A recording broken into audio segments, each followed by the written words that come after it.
Good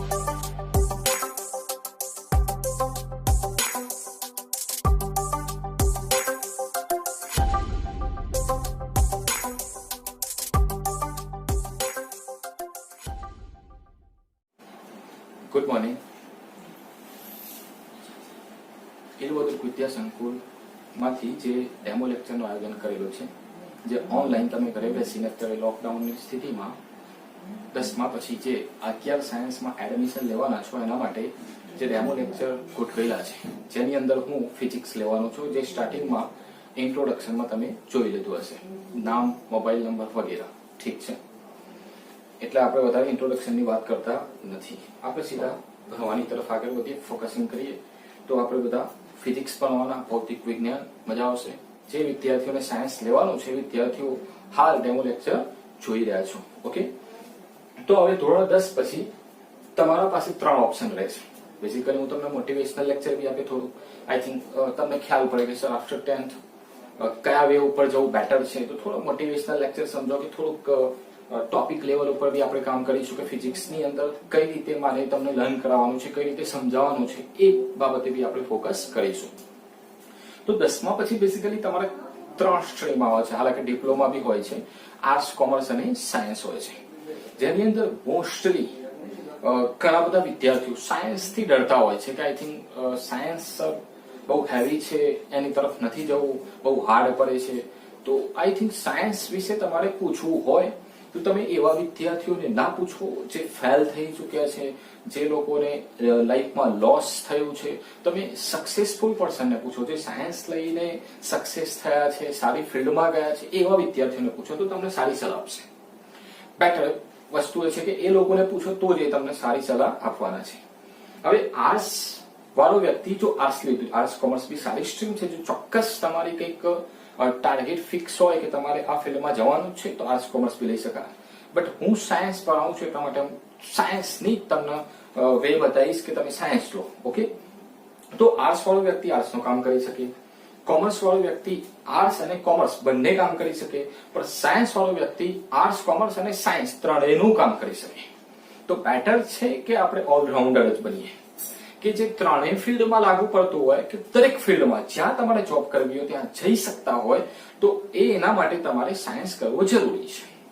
તો better એવું છે કે જે રિસ્ક લેવો લાઈફમાં, એ જ સારી વસ્તુ છે. R you ready? બધા તૈયાર તો છો ને? આમ એક્ટિવ રહેજો બરાબર. જેટલું આમ ફોકસિંગ રાખશો, કોન્સન્ટ્રેશન રાખશો, બોર ના થતા. સ્ટાર્ટિંગમાં હું તમને મોટિવેટ કરું છું, બટ મજા આવશે આગળ ભણવાની. તો સાયન્સ લીધા પછી તમે ઓલરાઉન્ડર બની જશો, દરેક ફિલ્ડના કામ કરી શકો છો તમે. હવે એકવાર તમે સિલેક્ટ કરી લીધું કે સાયન્સ લેવું છે, એના પછી મારા મંતવ્ય પ્રમાણે એક સલાહ આપું છું કે તમે કોઈને પૂછવા ના જતા, કે તમને કોઈ આવીને કહે તો તમે એને ધ્યાન ઉપર ના લેતા. બીજાના કહેવા પ્રમાણે કામ કરવાની કોઈ જરૂર નથી. ઓકે, તો સાયન્સ લીધા પછી હું તમને એક ફોર્મ્યુલા આપીશ, બેઝિક ફોર્મ્યુલા, કે તમારે રિયલ લાઈફમાં અત્યારે ડેમો લેક્ચરનું મિનિંગ શું છે પરફેક્ટ સમજો. તમે ડેમો કેમ ભણી રહ્યા છો? અત્યારે વિડીયો લેક્ચર જોઈ રહ્યા છો, આઈ થિંક કે તમે ઈલવોદરમાં એડમિશન લેવાના, તો ફિઝિકલી ક્લાસરૂમમાં અમારા સામે જ તમે બધા બેસવાના છો, તો એ વખતે તમે લેક્ચર એટેમ્પ કરી રહ્યા છો, તો આઈ થિંક તમે ડેમોમાં શું જોઈ રહેવાના, શું ઓબ્ઝર્વ કરવાના? 2 વસ્તુ જોવાના તમે. નંબર 1 કે સાયન્સ વસ્તુ શું છે, સાયન્સમાં શું ભણવાના છે, અને એની અંદર જે સબ્જેક્ટ પ્રોપર ભણાવવાના છે સર, એમાં શું આવવાનું છે. અને બીજી વસ્તુ કે ડેમો લેક્ચરની અંદર 2 વસ્તુ, એક સાયન્સની વાત હતી, અને બીજી વસ્તુ એ છે કે એની અંદર ટીચિંગ મેથડ કેવી છે, કે જે સર ભણાવે છે એ મને ખબર પડે છે કે નથી પડતી. 2, નંબર 1 સાયન્સ શું છે, અને નંબર 2 ટીચિંગ મેથડ કેવી છે, એને ડેમો કહેવાય. આઈ થિંક ડેમો લેક્ચર અને 2-3 લેક્ચર તમને ભણાવવાના ડેમોમાં, તો આઈ થિંક એનાથી તમે ડિસાઈડ કરી લેશો okay sir better, school better. એવું નથી. તમે ઘણા બધા પ્રશ્નો અમારા જે જૂના વિદ્યાર્થીઓ છે એમને તમે પૂછવાના જ છો કે આ સર રેગ્યુલર કેવું ભણાવશે, આમનો ક્લાસ કેવું છે, તો બેટર છે કે એ વ્યૂ બી તમને મળવાના છે, એનાથી તમે ડિસાઈડ કરજો. બેટર છે. બટ હાલ ડેમો છે તો હું તમને ડેમોમાં એક ડેફિનેશન, એક વ્યાખ્યા, હું 3 ડેમો લેવાનો. ફર્સ્ટ ડેમોમાં બરોબર સમજો, રેગ્યુલર કામ કરવાનું છે. ફર્સ્ટ ડેમોમાં હું વિદ્યુત ભાર વિશે સમજાય, ચાર્જ જે તમે 10માં બેસિક ભણ્યા હતા એના વિશે માહિતી મેળવવાની છે. બીજા ડેમોમાં હું તમને વિદ્યુત પ્રવાહ વિશે ભણાવીશ કે વિદ્યુત પ્રવાહ શું છે, અને ત્રીજા ડેમોની અંદર હું તમને અવરોધ વિશે ભણાવીશ કે અવરોધ કોને કહેવાય. તો 3 ડેમો મારા ફિક્સ થઈ ગયા. આ જ ટોપિક ઉપર કામ કરવાનું છે આપણે. હવે 3 ડેમોમાં એક વ્યાખ્યા, એટલે આખું સાયન્સ નહીં ભણી લો તમે. બેસિકલી તમારે જે ડેમોની જરૂર છે, સાયન્સ શું છે અને ટીચિંગ મેથડ કેવી છે એ ખબર પડી જશે. ઓકે, તો હવે મારો જે ફોર્મ્યુલા છે રિયલ લાઈફમાં જે હું બધાને આપું છું કે તમારે શું કરવાનું છે, પેટર્ન શું છે. તો જો અહીંયા life plus teaching method plus D to D, day to day work. Life નો મતલબ થાય કે તમે સાયન્સ એકવાર સિલેક્ટ કરી લો, પસંદ કરી લો, પછી તમારે આ બે કાન છે ને બંધ કરી દેવાના. કેમ કે ઘણા લોકો આવશે, આ સારું છે, પેલું સારું છે, બેટા આમ કરો, બેટા આમ કરો. ઇગ્નોર કરો, લાઈક કરો. એકવાર સાયન્સ પસંદ કર્યું, સિલેક્ટ કર્યું, પછી કોઈનું નહીં સાંભળવાનું. લેવું છે એટલે લેવું છે, ફાઇન. સેકન્ડ, એના પછી શું કરવું છે? તો તમે આઈ થિંક ઇલવદુર્ગમાંથી હાલ ડેમો કરી રહ્યા છો, આઈ થિંક બીજી સ્કૂલોમાંથી તમે ડેમો એટેમ્પ્ટ કરવાના છો. તો એ ડેમોની અંદર તમે શું જોવાના? ટીચિંગ મેથડ, કે કયા સર સારું ભણાવે છે, એ જે સ્પીચ છે અમને ખબર પડે છે કે નથી પડતી, શું ભણાવે છે અમને અન્ડરસ્ટેન્ડિંગ થાય છે કે નથી થતું, એ તમે ફોકસિંગ કરવાના. ટીચિંગ મેથડ અને બહુ કામની વસ્તુ છે ટીચિંગ મેથડ. એ તમને સ્કૂલ સિલેક્ટ કરાવવામાં બી હેલ્પ કરશે કે કઈ સ્કૂલમાં જવું બેટર, ક્યાં સારું છે. અત્યારની આવી સ્થિતિમાં જે અમારી શાળામાંથી જે કામ થઈ રહ્યું છે એ બહુ સારું કામ થઈ રહ્યું છે અને તમે બધા આઈ થિંક જોતા હશો. એવું નહીં કે ખાલી તારીફ જ કરવાની, બેટર છે.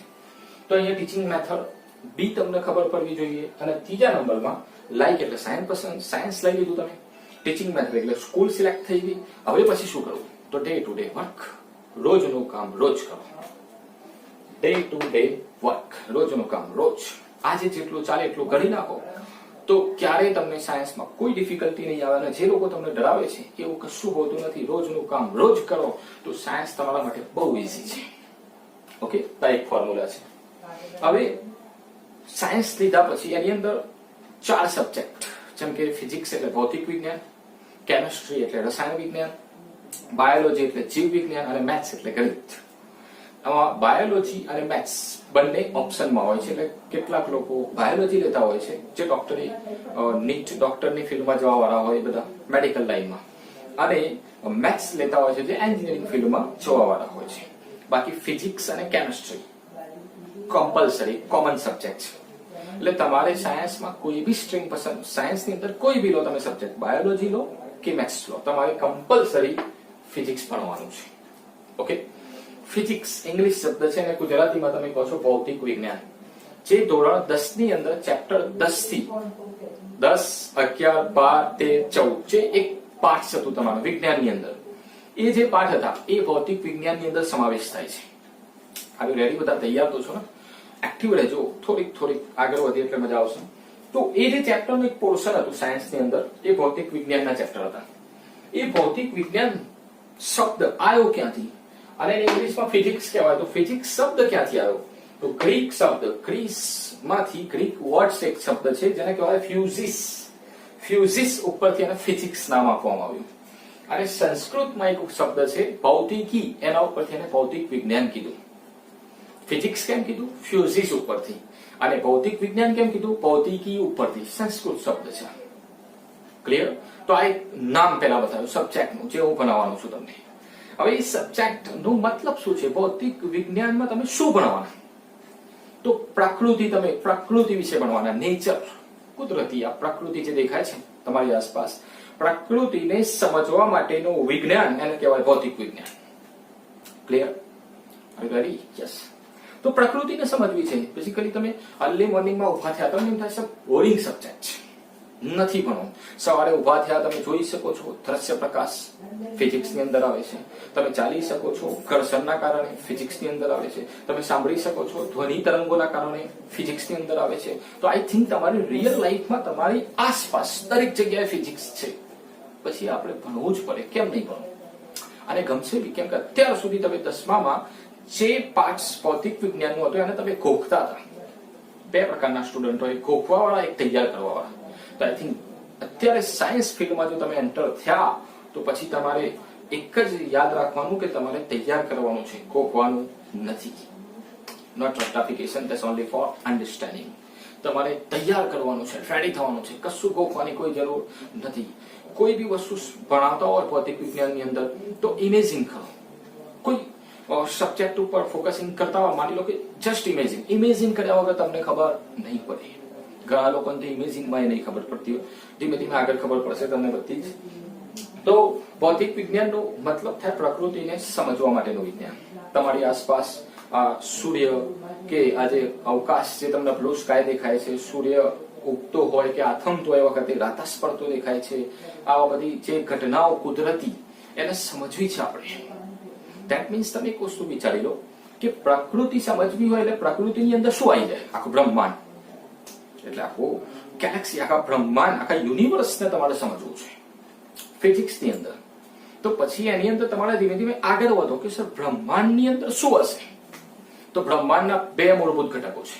કેટલા મૂળભૂત ઘટકો? બોલતા રહેજો જોડે જોડે. બે. નંબર 1 દ્રવ્ય અને બીજું વિકિરણ. દેખાય છે? દ્રવ્ય મેટર અને વિકિરણ રેડિયેશન, સૂર્યનો પ્રકાશ, લાઇટ ની વાત છે વિકિરણમાં. ઓકે, હવે દ્રવ્યની અંદર 3 પ્રકારો હોય છે, ઘન, પ્રવાહી અને વાયુ.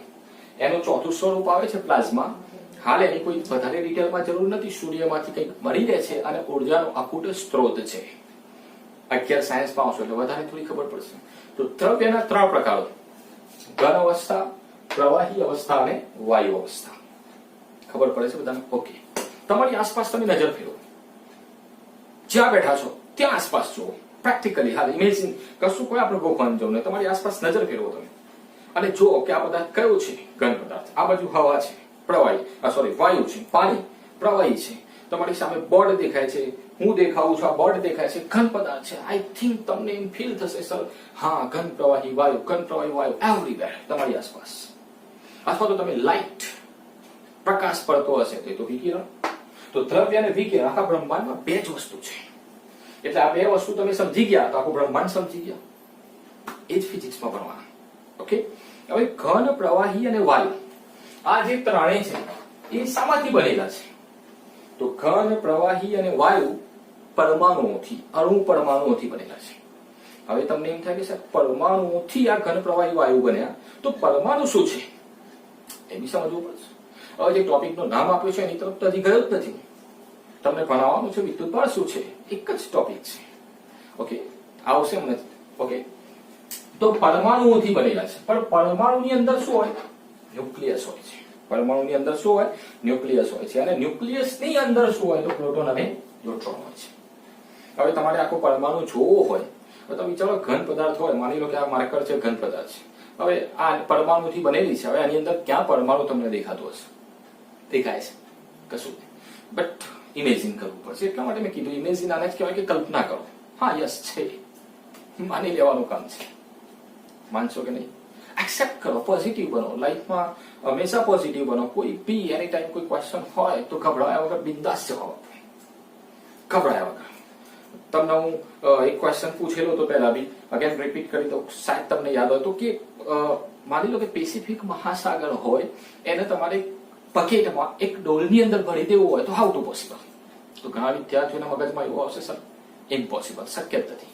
તો તમે નેગેટિવ થઈ ગયા પહેલાથી. Positive, B positive. થશે સર, પોસિબલ છે. લાવ તમે ડોલ હું ભરીને બતાવું છું. નકશો દોડીને અંદર મૂકી દો. કેમ પોસિબલ નથી? બધું જ પોસિબલ. પોઝિટિવ લો લાઈફમાં. ઓકે, તો ઇમેજિન કરવું પડશે. તે માની લો કે આ વસ્તુ તમને નથી દેખાતી કે ઘન, પ્રવાહી, વાયુ પરમાણુઓથી બનેલા છે. પરમાણુની અંદર ન્યુક્લિયસ છે અને ન્યુક્લિયસની અંદર પ્રોટોન અને ન્યુટ્રોન છે. R you ready? ઓકે, હવે તમે જુઓ કે આ જે પરમાણુ છે એ મેં અહીંયા બનાવ્યો છે આખો મોડેલ. જો આ જે ડાર્ક લાઈન દેખાય છે આખી, એ શું છે? પરમાણુ છે. એ પરમાણુની અંદર આ જે નાનું દેખાય છે એ શું બનાવ્યું છે મેં? ન્યુક્લિયસ. દેખાય છે ન્યુક્લિયસ? તો આ આખો પરમાણુ છે, એની અંદર આ ન્યુક્લિયસ છે, આ જે દેખાય છે. ને એની આસપાસ જે ડોટ ડોટ ડોટ વાળી લાઈન છે, ડેશ ડેશ ડેશ જે લાઈન મેં બનાવી છે, આ જે સર્કલ દેખાય છે એને કહેવાય કક્ષા. ઘણી બધી કક્ષાઓ હશે, આ તો ખાલી તમને સમજાવવા એક બનાવી છે. ન્યુક્લિયસની આસપાસ ઘણી બધી કક્ષાઓ હોય છે જ્યાં ઇલેક્ટ્રોન પરિભ્રમણ કરતા હોય છે. ઓકે, તો બેસિકલી અહીંયા સમજો હવે કે વિદ્યુત ભાર વિશે આપણે ભણીએ છીએ. તો વિદ્યુત ભારના 2 પ્રકાર હોય છે. આપણે જેની હાલ ચર્ચા કરીએ છીએ એના ઉપર ફોકસિંગ કરીએ. વિદ્યુતભારના કેટલા પ્રકારો છે? બે. એક વિદ્યુતભારનો પ્રકાર છે ધન અને બીજો છે ઋણ. એક ધન વિદ્યુતભાર હોય અને બીજો ઋણ વિદ્યુતભાર હોય. બરોબર સમજો. હવે બ્રહ્માંડની અંદર ઘણા બધા કણો અવેલેબલ છે, પણ આપણે ફક્ત 3 કણોનો અભ્યાસ કરવાના. Are ready? કેટલા કણોનો? બોલતા રહેજો જોડે. 3 કણો: ઇલેક્ટ્રોન, પ્રોટોન અને ન્યુટ્રોન. સાંભળેલું હશે 10મામાં તમે. ઓકે, તો અહીંયા પ્રોટોનના વિદ્યુતભારને ધન ગણવામાં આવે છે અને ઇલેક્ટ્રોનના વિદ્યુતભારને ઋણ ગણવામાં આવે છે, જ્યારે ન્યુટ્રોન ને તટસ્થ ગણવામાં આવે છે. 3 કણો નો અભ્યાસ કરવાના. કયા 3? Proton, electron, neutron. Proton, electron, neutron. પ્રોટોનને ધન વિદ્યુતભારિત, ઇલેક્ટ્રોનને ઋણ વિદ્યુતભારિત અને ન્યુટ્રોન તટસ્થ. તટસ્થનો મતલબ શું થાય? વિદ્યુતભાર વિહીન, જેના ઉપર કોઈ વિદ્યુતભાર નથી. શોર્ટમાં, ટાઈમ પાસ નહીં, કોઈ વિદ્યુતભાર નથી. ન્યુટ્રોન તટસ્થ છે. ઓકે, ઠીક. હવે પ્રોટોનનો વિદ્યુતભાર કેવો? ધન, ઇલેક્ટ્રોનનો ઋણ. હવે પ્રોટોન અને ઇલેક્ટ્રોનનો વિદ્યુતભાર 1.6 ગુણ્યા 10⁻⁹ કુલમ જેટલો હોય છે. 1.6 ગુણ્યા 10⁻⁹ કુલમ જેટલો હોય છે. બંનેનો વિદ્યુતભાર એક સમાન. પ્રોટોનનો વિદ્યુતભાર બી આટલો જ હશે, ઇલેક્ટ્રોનનો વિદ્યુતભાર બી આટલો જ હોય છે. બંનેનો સેમ. તો ફરક શું છે? ઇલેક્ટ્રોન અને પ્રોટોનનો ફરક એટલો છે કે પ્રોટોન માટે આ પ્લસમાં હશે અને ઇલેક્ટ્રોન માટે માઇનસમાં હશે. કિંમત સેમ લેવાની, પણ પ્રોટોન લેતા હોય ત્યારે પ્લસ લેવાનો અને ઇલેક્ટ્રોન લેતા હોય ત્યારે માઇનસ લેવાનો. ક્લિયર? તો વિદ્યુતભાર બંનેનો લખી દીધું. Okay, good. તો આ પ્રોટોન અને ઇલેક્ટ્રોનનો વિદ્યુતભાર છે. ઇલેક્ટ્રોનનો દર કેટલો વેઇટ હોય છે? ઇલેક્ટ્રોનનો માસ ઓફ ઇલેક્ટ્રોન 9.1 ગુણ્યા 10⁻31 કિલોગ્રામ. 9.1 ગુણ્યા 10⁻31 કિલોગ્રામ. આટલો સૂક્ષ્મ ભારવાળો ઇલેક્ટ્રોન.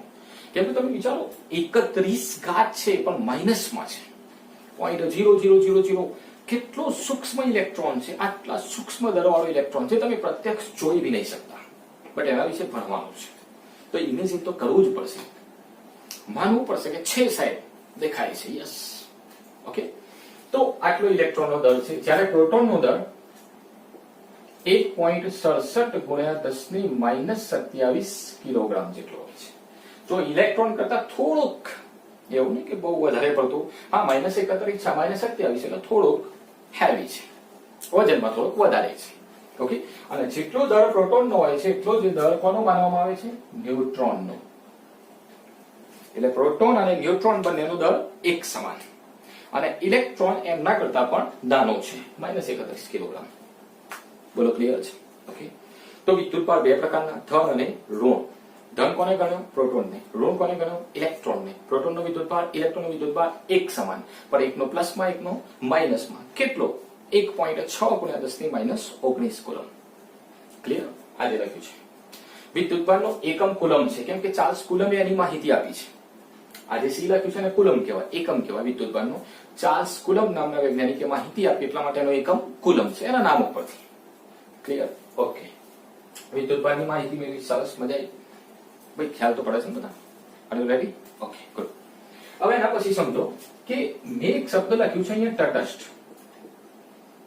હવે આ તટસ્થ નો મતલબ શું થાય? કે વિદ્યુતભાર વિહીન, એટલે કે કુલ વિદ્યુતભાર 0 હોય, કુલ વિદ્યુતભાર 0 હોય, એને તટસ્થ કહેવાય.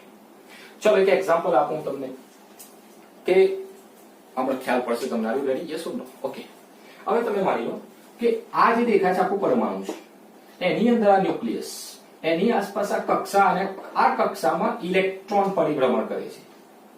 દેખાય છે બધાને? આ કક્ષામાં કોણ પરિભ્રમણ કરે? ઇલેક્ટ્રોન. હવે તમે વિચારો કે તમારા જોડે 3 કણો છે, ઇલેક્ટ્રોન, પ્રોટોન અને ન્યુટ્રોન. તો પહેલા એમને જોઈ લો કે કઈ બાજુ પડ્યા છે, પછી હું તમને એક્ઝામ્પલ આપું. એ 3 કણો કઈ બાજુ પડ્યા છે?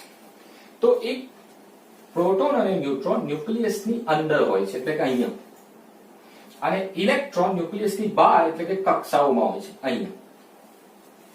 પ્રોટોન અને ન્યુટ્રોન ન્યુક્લિયસની અંદર, ઇલેક્ટ્રોન આસપાસ કક્ષાઓમાં પરિભ્રમણ કરે છે. 3 કણો સેટ થઈ ગયા. ઓકે, હવે આ જે પ્રોટોન ન્યુટ્રોન દેખાય છે એ બંનેની વચ્ચે,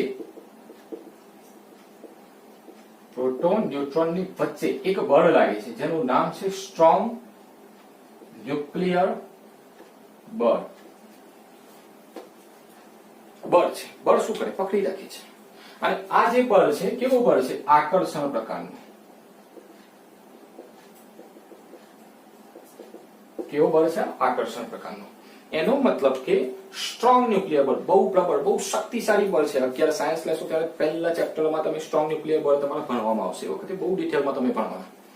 હાલ એટલું યાદ રાખો કે ન્યુક્લિયસની અંદર જેટલા પ્રોટોન અને ન્યુટ્રોન છે બધાને પકડી રાખ્યા છે. કોણે પકડી રાખ્યા છે? સ્ટ્રોંગ ન્યુક્લિયર બળે. બોલો ક્લિયર? ઓકે. એનો મતલબ કે આ બળે આ બંનેને જકડી દીધા અંદર. ખ્યાલ પડે છે બધાને? તો તમે વિચારો કે પ્રોટોન ન્યુટ્રોન તો વચ્ચે જકડી લીધા છે સ્ટ્રોંગ ન્યુક્લિયર બળે. હવે બચ્યો ઇલેક્ટ્રોન જે બહાર આસપાસ કક્ષાઓમાં શું કરે છે? પરિભ્રમણ કરે છે. તો આવા ઇલેક્ટ્રોનને આપણે શું કહીએ છીએ? મુક્ત ઇલેક્ટ્રોન. મુક્ત ઇલેક્ટ્રોન, ફ્રી ઇલેક્ટ્રોન. પણ આ મુક્ત ઇલેક્ટ્રોન બધામાં નથી હોતા. પદાર્થોના 3 પ્રકાર પાડો છો તમે. તમને યાદ હશે 3 ભાગમાં ડિવાઈડ કરો છો તમે. એક સુવાહક હોય, એક અવાહક હોય અને એક અર્ધવાહક હોય. સુવાહકો, અવાહકો અને અર્ધવાહકો. 3 ભાગમાં તમે ડિવાઈડ કરો છો. હવે તમને ખબર હશે, થોડુંક તમે બેઝિક ભણ્યા છો 10માં કે સુવાહક કોને કહેવાય? જેમાંથી વિદ્યુત પ્રવાહનું વહન થઈ શકે. અથવા તો અત્યારે હાલ ડેફિનેશન એવી સમજો કે જેની પાસે મુક્ત ઇલેક્ટ્રોન હોય એને સુવાહક કહેવાય. અવાહક એને કહેવાય જેમાં મુક્ત ઇલેક્ટ્રોન હોતા નથી, જેમાં વિદ્યુત પ્રવાહનું વહન થતું બી નથી. અને અર્ધવાહક જે 0 કેલ્વિન તાપમાન, એટલે પ્રારંભમાં તો અવાહક જ હોય છે. ઓકે, એટલે કે આ તો અવાહક છે, આ બી પ્રારંભમાં અવાહક હોય છે. એટલે આ બે ઓપ્શન તો છે જ નહીં આપણી જોડે. તો બેટર છે કે આપણે સુવાહકો વાપરીએ. કેમ કે સુવાહકો પાસે શું હોય છે? મુક્ત ઇલેક્ટ્રોન. ફરી ખબર? હવે તમે વિચારો કે તમારા જોડે 3 કણો હતા. કેટલા કણો હતા? 3. ઇલેક્ટ્રોન, પ્રોટોન અને ન્યુટ્રોન. જેમાં વિદ્યુત બળ કેટલા? 2. પ્રોટોન અને ઇલેક્ટ્રોન. એમાં એક હતું પ્રોટોન, એ તો પકડી લીધું સ્ટ્રોંગ ન્યુક્લિયર બળે. તો બચ્યો કયો? ઇલેક્ટ્રોન, જે કઈ બાજુ છે? બહાર. એનો મતલબ કે હવે તમે કોઈ પદાર્થમાંથી બહાર કાઢી શકો, મુક્ત કરી શકો તો ફક્ત અને ફક્ત ઇલેક્ટ્રોન છે. એટલે આ ઇલેક્ટ્રોનને તમે બહાર કાઢી શકો છો. કેવા ઇલેક્ટ્રોન હોય છે? મુક્ત. અને કયા પદાર્થની અંદર હોય? સુવાહકોમાં. પડે છે ખબર બધાને? ઓકે. તો સુવાહકોની અંદર શું હોય છે? મુક્ત ઇલેક્ટ્રોન હોય છે. અને કોઈ પણ પદાર્થમાંથી આપણે શું બહાર કાઢી શકીએ? એક વસ્તુ ડિસાઈડ થઈ ગઈ. વિદ્યુતભારના પ્રકાર શું છે, કયા કયા વિદ્યુતભાર છે, એમની કિંમત કેટલી છે, વિદ્યુતભાર ક્યાં રહે છે, અને એ વિદ્યુતભારમાંથી કોને કાઢી શકાય છે, એટલું સોલ્વ કર્યું તમે. ક્લિયર છે? ટોપિક વાઇઝ પરફેક્ટ સમજો. હવે આની વાત કરીએ તટસ્થની. કે હું તમને કહી દઉં કે આ એક પદાર્થ છે, પદાર્થ A. ને અહીંયા માની લો બીજો પદાર્થ છે, પદાર્થ B. ચલો, આ બંને પદાર્થ પ્રારંભમાં તટસ્થ છે. પ્રારંભમાં કેવા છે? તટસ્થ પદાર્થ. અને કોઈ પણ પદાર્થ તટસ્થ જ હોય છે. How to possible? તમને ખબર છે કે માની લો કે ધન કે ઋણ વિદ્યુતભાર હોય તો તમને કરંટ લાગે, તમારા ઉપર બળ લાગી શકે. તમે કોઈ વસ્તુને ટચ કરો, માર્કર પકડી છે તો મને કોઈ કરંટ લાગે છે? નથી લાગતો. એનો મતલબ કે તટસ્થ છે. હવે તટસ્થ કોને કહેવાય? કે જે પદાર્થમાં ઇલેક્ટ્રોનની સંખ્યા Ne અને પ્રોટોનની સંખ્યા Np બંને એક સમાન હોય. માની લો કે કોઈ પદાર્થમાં 10 ઇલેક્ટ્રોન હોય તો સામે 10 પ્રોટોન હોય. ઇલેક્ટ્રોનનો વિદ્યુતભાર ઋણ અને પ્રોટોનનો વિદ્યુતભાર ધન, તો પ્લસ માઇનસ ટોટલ તો 0 થઈ જશે. એટલે કુલ વિદ્યુતભાર 0 થયું. કુલ વિદ્યુતભાર 0. ધેટ મીન્સ તટસ્થ. ખબર પડી? એનો મતલબ કે કોઈ પણ પદાર્થ તટસ્થ ક્યારે હશે? જ્યારે એની અંદરના ઇલેક્ટ્રોન અને પ્રોટોનની સંખ્યા એક સમાન હશે. R you ready? તો એનો મતલબ એવું કે કોઈ પદાર્થ તટસ્થ હોય તો એનો મતલબ કે એનો કુલ વિદ્યુતભાર 0 છે. પણ એવું નથી કે એમાં ઇલેક્ટ્રોન પ્રોટોન નથી. છે, ઇલેક્ટ્રોન બી છે અને પ્રોટોન બી છે, પણ બંને એક સમાન છે. એકબીજાને તટસ્થ કરી નાખે છે. એક્ઝામ્પલ ખાલી આપણે સમજવા માટે લઈ લઈએ કે આ બોડીની અંદર 100 ઇલેક્ટ્રોન છે.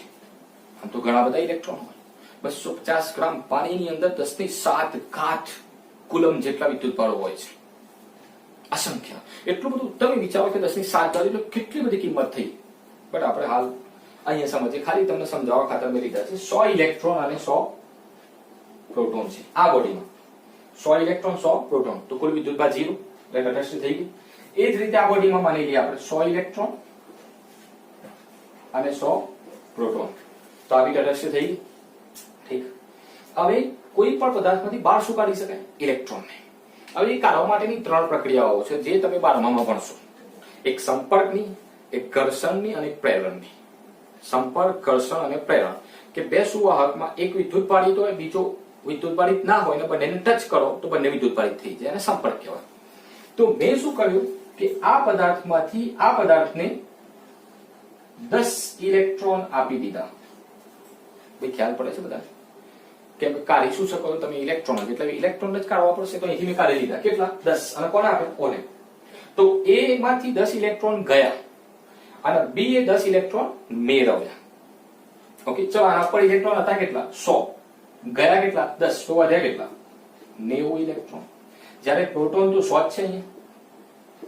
ચલો આની અંદર 100 ઇલેક્ટ્રોન હતા, 10 આયા તો કેટલા થયા? 110 ઇલેક્ટ્રોન. જ્યારે પ્રોટોન તો 100 જ છે. ખબર પડે છે બધાને? ઓકે. તો તમે જુઓ કે 90 ઇલેક્ટ્રોન 90 પ્રોટોનને તટસ્થ કરી નાખે. 90 ઇલેક્ટ્રોન 90 પ્રોટોનને તટસ્થ એટલે 0 કરી નાખે.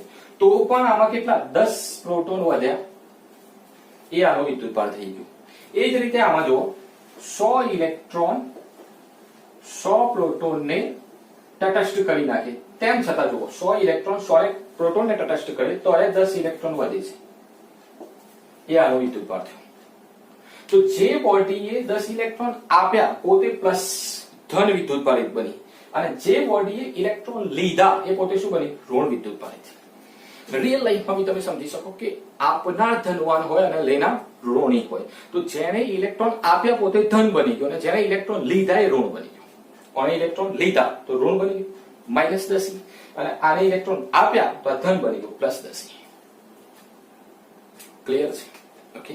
હવે કોઈ પણ પદાર્થનો વિદ્યુતભાર ગણવો હોય તો એના માટેનું સૂત્ર માની લો કે આ બોડીનો વિદ્યુતભાર થઈ ગયો Q +10 અને આનો વિદ્યુતભાર થઈ ગયો Q -10. તો એનો મતલબ કે વિદ્યુતભાર માઇનસમાં બી હોય પ્લસમાં બી હોય. 10 શું હતું? આ 10 ઇલેક્ટ્રોનની સંખ્યા. અને કોઈ પણ સંખ્યામાં વિદ્યુતભાર ટ્રાન્સફર થતો હોય તો એમાં ફક્ત અને ફક્ત શું જાય છે? ઇલેક્ટ્રોન જ જાય છે. તો એક સૂત્ર અહીંયા લખીએ આપણે Q ±NE. n એટલે વિદ્યુતભારની સંખ્યા અને E એટલે ઇલેક્ટ્રોનનો વિદ્યુતભાર. એટલે તમને ખબર છે કે n એટલે કે 1 હોય તો 1 ઇલેક્ટ્રોન ગયો, n બરાબર 10 છે તો 10 ઇલેક્ટ્રોન ગયા. n એટલે વિદ્યુતભારોની સંખ્યા. n બરાબર અહીં તમે લખી શકો 1 2 3 4 n ટાઈમ્સ. બોલો ક્લિયર?